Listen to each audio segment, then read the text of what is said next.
وسلم على سيدنا محمد وعلى آل سيدنا محمد.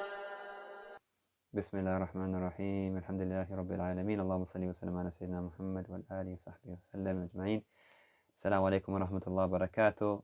To everyone that's watching, especially our brothers and sisters in Singapore, this has been a great Ramadan so far for all of us. Today we're going to touch on the topic of sadaqah, and perhaps the first thing to mention is that everything we have, everything we possess, if in reality we do possess it, it's a gift from our Creator, from our Sustainer.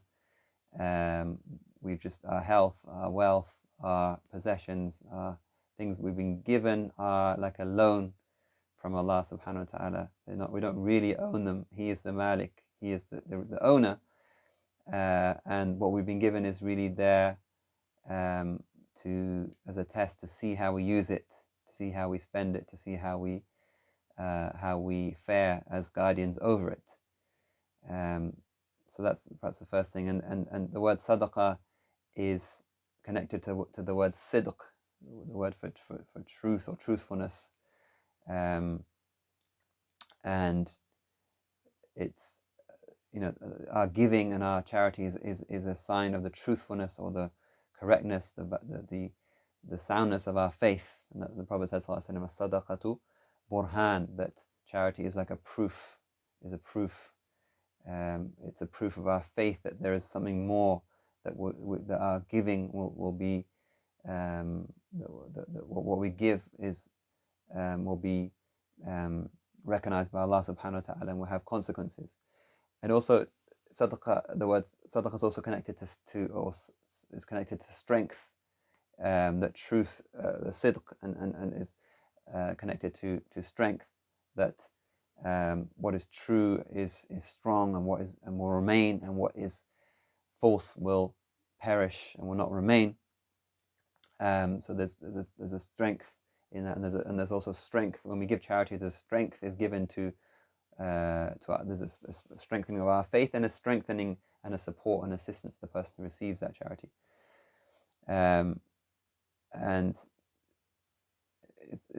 charity has a big sadaqah has a big effect depending on the sincerity, depending on the intention, depending on the state of the person giving. There's a beautiful hadith in Bukhari and Muslim, a man who makes this firm resolve that today I'm going to give some charity.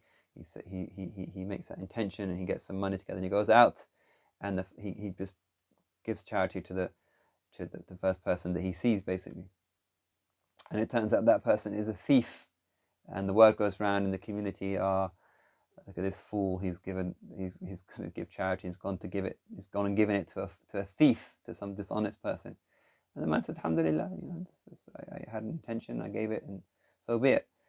So then next day he gets some more money together, makes his firm resolve, his firm intention, and he goes out, he finds a woman, and he gives her his charity, his sadaqah, and off he goes. And it turns out this woman is someone who's engaged in zina, who's some woman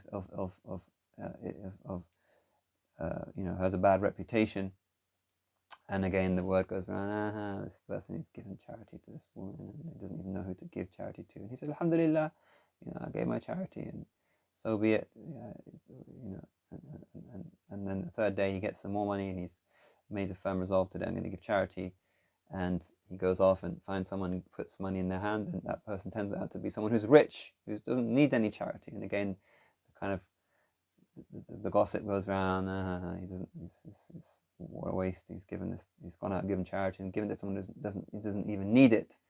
But the strength of intention is such that it's said to him that yes, in the first case, you gave it to a thief, and perhaps that will stop him from stealing. That will make him more honest and stop him from stealing, and he won't be in need to steal anymore. And perhaps if we took care of people in society more, they wouldn't need to steal.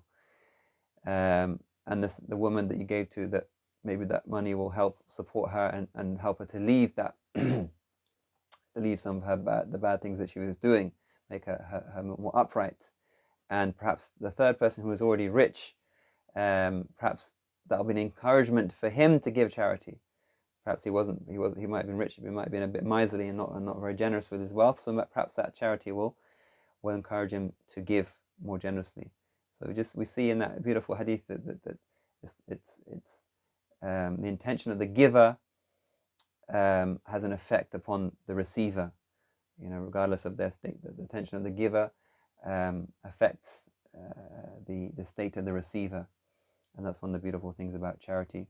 That we give it with an intention, and we'll see the effect of it. The Prophet says, that dawu mardakum bis-sadaqa, treat the sick amongst you by giving charity. So someone's sick, someone is suffering from something, we give charity on their behalf, and Allah subhanahu wa ta'ala gives them shifa. May Allah subhanahu wa ta'ala give us shifa, give us healing for our sick hearts, and give shifa to those who are sick, and allow us to truly understand the meaning of sadaqah. وصلى الله على سيدنا محمد وعلى آله وصحبه.